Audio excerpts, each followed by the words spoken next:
আপনাদের সঙ্গে রয়েছে। আপনারা দেখছেন যে মায়ের গমন 2025 যে অনুষ্ঠান, সেই অনুষ্ঠান একেবারে শুরু থেকে মধ্যরাত পর্যন্ত বা এখনো আপনারা দেখছেন PB24 পর্দায় লাইভ অনুষ্ঠান। এবং এই মায়ের গমন অনুষ্ঠানের প্রেক্ষাপটে আগরতলা পৌর নিগমের একটি অন্যতম ভূমিকা রয়েছে, প্রতিবারের মতন থাকে, এবং প্রতিমা নিরঞ্জন পর্ব সম্পন্ন করার ক্ষেত্রেও তাদের একটা ভূমিকা রয়েছে। এই মুহূর্তে আমাদের সঙ্গে সরাসরি রয়েছেন, এই মধ্যরাতেই সরাসরি রয়েছেন আগরতলা পৌর নিগমের মেয়র দীপক মজুমদার। দীপকবাবু, আপনাকে PB24 স্বাগত। এবং বলা যেতে পারে একটা গুরুত্বপূর্ণ দায়িত্ব আপনারা পালন করছেন বা গুরুত্বপূর্ণ আয়োজনের ভূমিকা পালন করছেন আয়োজনে।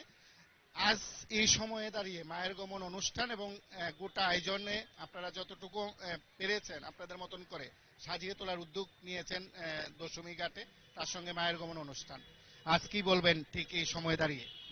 আমি প্রথমে বলবো যে আমাদের চতুর্থবার মতো মায়ের গমন অনুষ্ঠান হয়েছে। আগরতলার অনেকগুলি পুজো উদ্যোক্তা বা ক্লাব এই মায়ের গমন অনুষ্ঠানে অংশগ্রহণ করেছেন। আমাদের রাজ্যের মাননীয় মুখ্যমন্ত্রী প্রফেসর ডক্টর মানিক সাহার পৌরোহিত্যে সমস্ত ক্লাব এবং পুজো কমিটির উদ্যোক্তার সঙ্গে একটা সভা হয়েছিল। সেই সভায় ঠিক হয়েছিল যে 4 অক্টোবর আমাদের মায়ের গমন অনুষ্ঠান হবে আমাদের তুলসীবতী মহারানী তুলসীবতী বালিকা বিদ্যালয় অপোজিটে, মানে আমাদের হেরিটেজ যেটা উজ্জয়ন্ত প্যালেস সামনে থেকে। সেই অনুযায়ী আমাদের মুখ্যমন্ত্রীর আহ্বানের সাড়া দিয়ে প্রচুর সংখ্যক ক্লাব, পুজো উদ্যোক্তা এবং সামাজিক সংস্থা আজকের এই মায়ের গমন অনুষ্ঠানে তারা যথেষ্ট উৎসাহ উদ্দীপনার সঙ্গে এবং তাদের থিম, প্রতিমা এবং অন্যান্য সামাজিক যে বার্তা সমাজের প্রতি, এসব নিয়ে তারা উপস্থাপনা করেছেন। খুব ভালো লেগেছে। মাননীয় মুখ্যমন্ত্রী আনুষ্ঠানিক উদ্বোধন করেছেন। রাজ্য মন্ত্রিসভার মন্ত্রীরা, বিধায়করা, বিভিন্ন পিএসসি চেয়ারম্যানরা, বিভিন্ন গুণীজনের, আগরতলা শহরের সম্মানীয় ব্যক্তিরা, আমন্ত্রিত অতিথিরা সহ লক্ষ লক্ষ, আমি বলবো সারা রাজ্যের মানুষ দেখেছেন এটা।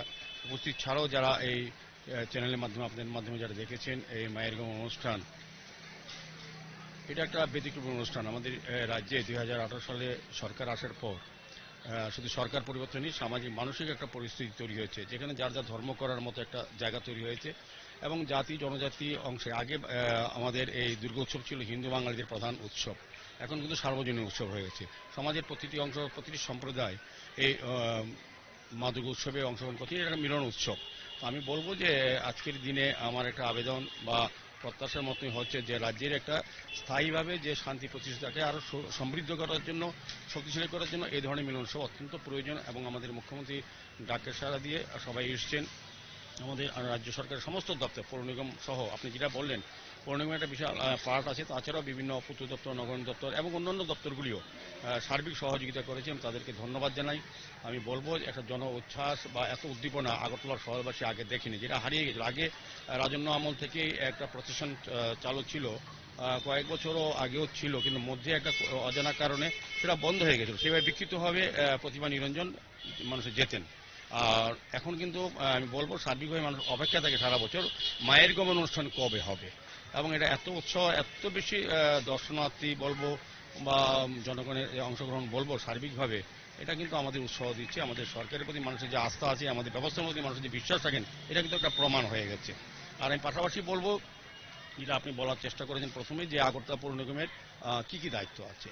মায়ের গমনের পাশাপাশি কিন্তু নিরঞ্জন, যেটা প্রতিমা নিরঞ্জন, আপনারা যারা আগরতলা শহরে প্রবীণ নাগরিক বা শহরে যারা বসবাস করেন বা রাজ্যে যারা থাকেন, তাদের একটা অভিজ্ঞতা আছে। আগে জয়নগর দশমী ঘাট, আমাদের মেইন ভাসানের ঘাট, এটা নিরঞ্জনের ঘাট, এটা কি অবস্থা ছিল 2018 সরকার আসার পর, বিশেষ করে আগরতলা পৌর নিগমে 2021 8ই ডিসেম্বর দায়িত্ব নেওয়ার পর আমরা প্রথমে এটা সমস্ত বিষয় উন্নয়নের সঙ্গে এর একটা উন্নয়নের চিন্তা করেছি, যে দশমী ঘাটে যখন নিয়োজন করা যেত, আমি নিজে একটা ক্লাবের সঙ্গে যুক্ত, প্রতি বছরই যেতাম, আপনাদের এখান থেকে অনেক সময় লাইভ টেলিকাস্ট হতো।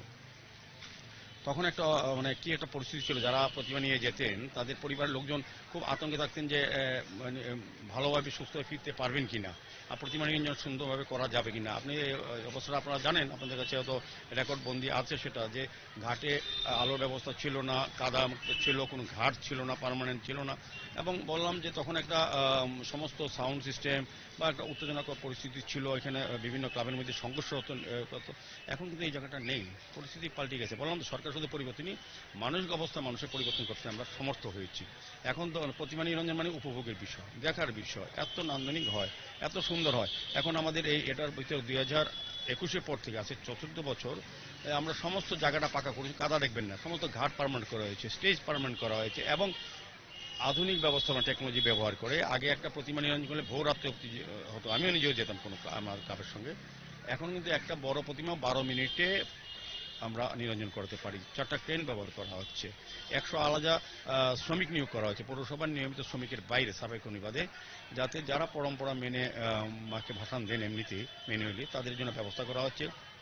SDRF, NDRF, life support ambulance এবং ফায়ার ব্রিগেড সহ বিভিন্ন দপ্তরে লোকজনরা আছেন। তাই সার্বিকভাবে আমি বলবো যে একটা আধুনিক উত্তর পূর্বাঞ্চলের সবচেয়ে প্রথম নিরঞ্জন ঘাট সুন্দর, এটা আমরা করতে সক্ষম হয়েছি। এছাড়া আগরতলা শহরে 12টি নিরঞ্জন ঘাট আছে, যেগুলি বিভিন্ন বিধানসভা কেন্দ্রে, আগরতলা পৌর নিগমের 9টি বিধানসভা অন্তর্গত। বাকি জোনালগুলি আলাদা ভাগ করে, north zonal, south zonal, zonal আলাদাভাবে ভাসান ঘাটে ভাসান করা হয় ওই এলাকার প্রতিমাগুলি। আর এখানে সেন্ট্রাল জোনাল আর শহরের আশেপাশে প্রায় আজকে পর্যন্ত এখন অবধি 325-এর উপরে পার হয়েছে, আরও লাইনে আছে। আজকে কার্নিভেলে যারা অংশগ্রহণ করেছে প্রায় 33টা ক্লাব সংস্থা এবং অন্যান্য ক্লাবগুলি সকালে অনেকগুলি ক্লাব প্রতিমা নিরঞ্জন করেছে। তা আমরা সরকারের তরফ থেকে ক্লাবগুলি যখন মিটিং করা হয়েছিল মুখ্যমন্ত্রীর পৌরোহিত্যে পরবর্তী আমিও নিজেও আলোচনা করেছি। আমাদের বিভিন্ন জেলা প্রশাসন, মহকুমা প্রশাসন, আরক্ষা দপ্তর সমস্ত সবাই সভা করে ক্লাবগুলিতে কিন্তু বলা হয়েছিল স্পষ্টভাবে সরকারিভাবে যে 2, 3 এবং 4 তারিখ কার্নিভালের লাস্ট বিসর্জনের ব্যবস্থা করা হবে সরকারের তরফে, আগরতলা পৌর নিগম তরফে। আমরা আলোর ব্যবস্থা, ট্রেনের ব্যবস্থা, আলাদা শ্রমিকের ব্যবস্থা, সমস্ত ব্যবস্থা আজকে অবধি আমরা বলবৎ রাখবো। কালকে যারা আমাদের সরকারি সিদ্ধান্ত বা তারা নিজেদের উপস্থিত থেকেছিলেন সেই মিটিংয়ে সিদ্ধান্ত মানেননি, তারা নিজের দায়িত্বে ভাষণ দেবেন। আপনাদের তরফে কি সেখানে কর্মীরা থাকবেন আগামীকাল দশমী ঘাটে? না, এমনি তো আমাদের সাফাই কর্মীরা কালকে তো নদীরা পরিষ্কার করবে, যে কাঠামোগুলো ফেলা হয়েছে মূর্তির, সেগুলি পরিবেশ দূষণ হয়, জল যাতে ভালো থাকে সেদিকে আগরতলা পৌর নিগমের 100 শ্রমিক কালকে সকাল থেকে কাজ করবে। আমরা ডেলি পরিষ্কার, এখন দেখবেন পরিচ্ছন্ন একদম পরিষ্কার করা হচ্ছে। আগামীকাল যারা প্রতিমা নিরঞ্জন করবেন তাদেরকে সহযোগিতা কি পৌর নিগমের কর্মীরা সেখানে? আমাদের আলোর ব্যবস্থা সব আছে, আমাদের ঘাট এখন পার্মানেন্ট পাকা ঘাট। এখন একটা দুর্ঘটনা ঘটে, আগে বিসর্জন মানে আতঙ্ক ছিল, দুর্ঘটনা ছিল, মারা যেতেন, সংঘর্ষ হতো, অস্বাস্থ্যকর পরিবেশ ছিল।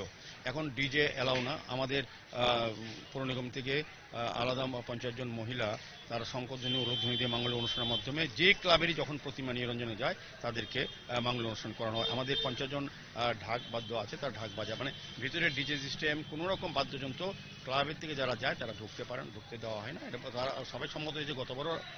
এবার আমার খুব ভালো লেগেছে, আমি বলবো যে 99% ডিজে সিস্টেম বন্ধ হয়ে গেছে, সাউন্ড পলিউশন বন্ধ হয়েছে। এটা আমাদের মুখ্যমন্ত্রী আবেদন রেখেছিলেন, আমরা রেখেছিলাম।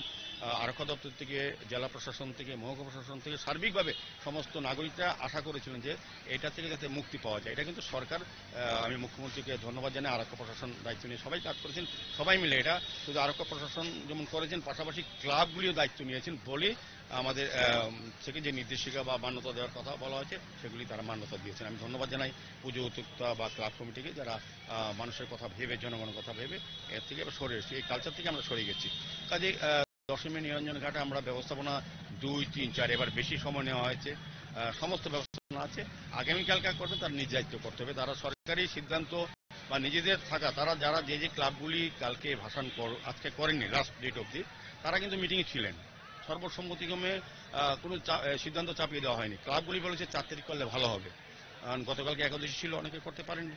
তো 4 তারিখ আমরা, যেহেতু 5 তারিখ আমরা দেইনি, 6 তারিখ লক্ষ্মী পুজো, ক্ষুদ্র ক্ষুদ্র ব্যবসায়ীরা এবং যারা বাজার দোকান, একটা লক্ষ্মী পুজো আমাদের বাড়িঘরের একটা বিশেষ পুজো, যারা সুযোগ পায় 5 তারিখ বাজারহাট করা, মূর্তি প্রতিমা নেওয়া বা ক্ষুদ্র ব্যবসায়ীরা যাতে ব্যবসা করতে পারেন, সারা বছর তারা আশা করে থাকেন। সেদিকে আমরা আমাদের আগরতলা পৌর নিগম এবং আমাদের সরকার প্রতিটি মানুষের যে তার প্রত্যাশা, চাহিদা বা মৌলিক সমস্যা থেকে নজর রেখে সমস্ত সরকারি সিদ্ধান্ত গ্রহণ করে। কাজেই যারা কালকে দেবেন হয়তো কয়েকটা ক্লাব, তারা নিজ দায়িত্ব করবেন, আমাদের ব্যবস্থাপনা এমনি থাকবে। কিন্তু এই আজকে পর্যন্ত যারা গেছে তারা যে সুযোগ পেয়েছে সেটা করা সম্ভব হয় না, কারণ 3 দিনের পর করেছি। এটা আপনি জানেন প্রচুর লোক বল, অর্থ ব্যয় হয়, পরিস্থিতি হয়। এটা আমরা ক্লাবগুলির দিকে তাকিয়ে মানুষের কথা ভেবে আমরা এই ব্যবস্থা দেখবেন। এখনও হাজার হাজার লোক আছে দশমী ঘাটে, মানুষ উপভোগ করছে। তো সমস্ত ব্যবস্থা এটা তো সবসময় কন্টিনিউ করা যায় না। 10টি ক্লাবের জন্য তো এখানে আগরতলা শহরতলিতে 700 উপর পুজো হয়। তো সবাই সমস্ত ঘাটে বিসর্জন দিয়েছে, বাড়ি বলুন, সামাজিক সংস্থা বলুন, পুজো উদ্যোক্তা বলুন বা বড় বড় ক্লাব বলুন, আজকে সবাই কিন্তু শেষ ভাষান্তি। এখন যারা করবেন তারা নিশ্চয়ই চিন্তা করেছেন, নিজ দায়িত্ব করবেন, কারণ সরকার একটা গাইডলাইন দিয়েছে 4 তারিখের পর দায়িত্বটা যারা নেবেন করবেন তারাই তাদের থাকতে হবে। তারপরে আমরা পৌর নিগম তো সারা বছরই মানুষের জন্য কাজ করি, ব্যবস্থাপনা থাকে, আমাদের সাফাই কর্মীরা থাকবেন, আমাদের আলো ব্যবস্থা থাকবে, আমাদের পার্মানেন্ট ঘাট করা আছে, অসুবিধা হবে না, অসুবিধা হওয়ার কথা নেই। আর যেহেতু তারা নিজেরাই করবেন মনস্থির করেছেন, তাদের নিজেদের মতন ব্যবস্থা করলে ভালো হয়। আমাদের তরফ থেকে 2, 3, 4 যা যা ব্যবস্থা সমস্ত পুজো উদ্দেশ্যে আমার প্রায় অধিকাংশ আমার সঙ্গে কথা হয়েছে, তারা ধন্যবাদ জানিয়েছেন আমাদের সরকারের প্রতি, আমাদের পৌর নিগমের প্রতি। মাননীয় মুখ্যমন্ত্রী আজ কার্নিভালের অনুষ্ঠানে পৌর নিগমকে ধন্যবাদ জানিয়েছেন। আমার খুব ভালো লেগেছে যে উনি নিজেও ছিলেন এতক্ষণ, কিছুক্ষণ আগেও আমাদের রাজ্যের সাংসদ রাজীব ছিলেন, আমাদের মন্ত্রী সুশান্ত চৌধুরী ছিলেন, অন্যান্য বিধায়করা বিভিন্ন গণ্যমান্য ব্যক্তিরা ছিলেন, এখনো আছে। এটা একটা দেখার বিষয়। আমি বলবো সার্বিকভাবে সকল অংশে মানুষের সহযোগিতায় আমাদের কার্নিভাল, মায়ের গমন এবং নিরঞ্জন সবটাই সুসম্পন্ন হয়েছে। এবং এটা বলতে দ্বিধা নেই যে 2018 পর রাজ্যের সরকার পরিবর্তন হওয়ার পর এই রাজ্যে মানুষ প্রত্যক্ষ, বিশেষ করে গত 3 বছর 4 বছর ধরে কোনো রকম দুর্ঘটনা ছাড়া, কোনো রকম ইনসিডেন্ট ছাড়া, কোনো রকম সাম্প্রতিক সুরসুরি ছাড়া, এসব অশান্তি ছাড়া, আমি বলবো চেষ্টা করো নাকি অনেকেই চেষ্টা করেন ব্যক্তিভাবে, রাজনৈতিকভাবে এই পুজো উপলক্ষে প্রতি বছর, গতবারও চেষ্টা করা হয়েছিল, আগেও চেষ্টা করা হয়েছিল সুরসুরি দেওয়ার, সাম্প্রতিক সম্প্রীতি নষ্ট করার, কিন্তু রাজ্যের গণতন্ত্র প্রিয় মানুষ যেটা সিদ্ধান্ত নিয়েছে এই রাজ্যে সাম্প্রতিক সম্প্রীতি কোনোদিন বিনষ্ট করতে দেবেন না। এবং তারা যেটা তৈরি হয়েছে এটাকে আরো সমৃদ্ধ করবেন, এটাকে আরো এগিয়ে নিয়ে যাবেন, যাতে রাজ্যে আমাদের যে এক ত্রিপুরা চেষ্টা করা, বিকশিত ভারত, বিকশিত ত্রিপুরা করার সংকল্প আমাদের সরকার নিয়েছে, আমাদের মুখ্যমন্ত্রী, আমাদের প্রধানমন্ত্রী, সেটাকে বাস্তবিত করার জন্য মানুষ কিন্তু স্বতঃস্ফূর্তভাবে সমর্থন করছেন। এটা কার্নিভালে প্রমাণ হয়েছে, এবার দুর্গাপুজো প্রমাণ হয়েছে। জনজাতি এলাকা, প্রত্যন্ত অঞ্চল এলাকা যেখানে মধ্যে উগ্রপন্থার জন্য জানেন যে পুজো বন্ধ হয়ে গেল, পুজো করতে পারতো না, এখন কিন্তু সেই পরিবেশ নেই। মাননীয় মুখ্যমন্ত্রী জনজাতি এলাকায় গিয়ে অঞ্জলি দেন মায়ের উদ্দেশ্যে, এবং উনি যান, আমাদের রাজ্যের বিভিন্ন নেতা কর্মীরা, বিধায়করা, নির্বাচিত প্রতিনিধিরা প্রত্যেক জায়গায় যাচ্ছেন। তা যেটা সার্বিকভাবে বলবো সার্বজনীন উৎসব, মানুষ সকলে অংশগ্রহণ করছে। এই কারণে আমি রাজ্যবাসীকে এবং শহরবাসীকে, বিশেষ করে আজকে যারা কার্নিভালে অংশগ্রহণ করেছেন সে সকল পুজো কমিটি এবং যে সকল দর্শনার্থীরা উপস্থিত হয়ে তাদেরকে উৎসব প্রদান করেছেন, তারা খুব ডিসিপ্লিন ম্যানারে করেছেন।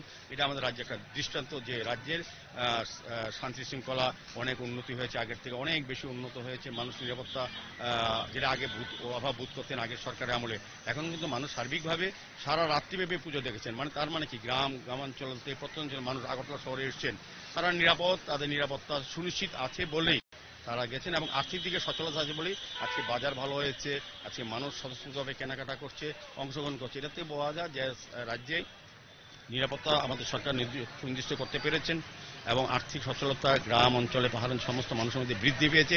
এই কারণে দুর্গা উৎসব আরো মানুষের কাছে বেশি গ্রহণযোগ্য, উপভোগ্য হয়েছে। সার্বিকভাবে আজকের আয়োজন কি আপনারা সফল বলে মনে করেন? মায়ের গমন অনুষ্ঠান সার্বিকভাবে, আমি তো বললামই যে আমি যারা এখানে আগরতলা শহরে প্রবীণ নাগরিক, বিশেষ করে তাদেরকে বলবো মিলিয়ে নিতে। এটা রাজনীতিক ধারাভাষ্য না বা বক্তব্য না, একদম বাস্তব অভিজ্ঞতা থেকে। আগের সময় এই রাজ্যে দুর্গাপুজো যখন হতো তখন কি পরিবেশ ছিল, আগের প্রতিমা নিরঞ্জনে কি পরিবেশ ছিল, মায়ের গমন অনুষ্ঠান আমাদের সরকার আসার পর করা হয়েছে, আগে ছিল না এরকম। সবটা বিষয় আর এত স্বতঃস্ফূর্ত মানুষের অংশগ্রহণতে বোঝা যায় মানুষ খুব খুশি, মানুষ উপভোগ করার জন্য অধীর আগ্রহ থাকেন। এবং প্রতিমা নিরঞ্জনে গত 4 বছর, এই বছর নিয়ে কোনো রকম দুর্ঘটনা হয়নি, কোনো রকম মৃত্যু হয়নি, কোনো রকম অসুবিধা হয়নি, একদম স্বাচ্ছন্দ্যে মানুষ, এবং খুব খুশি ক্লাব অধ্যক্ষরা। তো আমি বলবো যে 100% মুখ্যমন্ত্রী প্রফেসর ডক্টর মানিসের নেতৃত্বে এবং এই সরকারের সমস্ত ব্যবস্থাপনায়, আগরতলা পৌর নিগমের বলবো আন্তরিক প্রচেষ্টায় আমাদের সমস্ত কর্পোরেটর, আমাদের deputy mayor, MIC member, zonal চেয়ারম্যানগণ, কর্পোরেটরগণ, আমাদের কমিশনার, আধিকারিকগণ প্রত্যেকে ভালোভাবে এটা অংশগ্রহণ করেছেন। অসংখ্য ধন্যবাদ আপনাকে। আমরা কথা বললাম আগরতলা পৌর নিগমের মেয়র দীপক মজুমদারের সঙ্গে, এবং আপনারা প্রত্যেকে জানেন যে মায়ের গমন অনুষ্ঠান আমরা শুরু থেকে একেবারে মধ্যরাত বা এখন পর্যন্ত লাইভ অনুষ্ঠানে রয়েছে রাজ্যের বিভিন্ন প্রান্ত থেকে, দেশের বিভিন্ন প্রান্ত থেকে এবং বিশ্বের বিভিন্ন প্রান্ত থেকে যারা আমাদের সঙ্গে ছিলেন, আপনাদের সবাইকে আরো একবার শুভেচ্ছা, নমস্কার, ভালোবাসা। আপনারা ভালো থাকবেন, সুস্থ থাকবেন। আগামী দিনগুলো আপনাদের জন্য অবশ্যই ভালো কিছু নিয়ে আসবে, এ প্রত্যাশা রইল। আপনাদের সবাইকে আরো একবার শুভেচ্ছা, নমস্কার, ভালোবাসা জানিয়ে আমরা আজ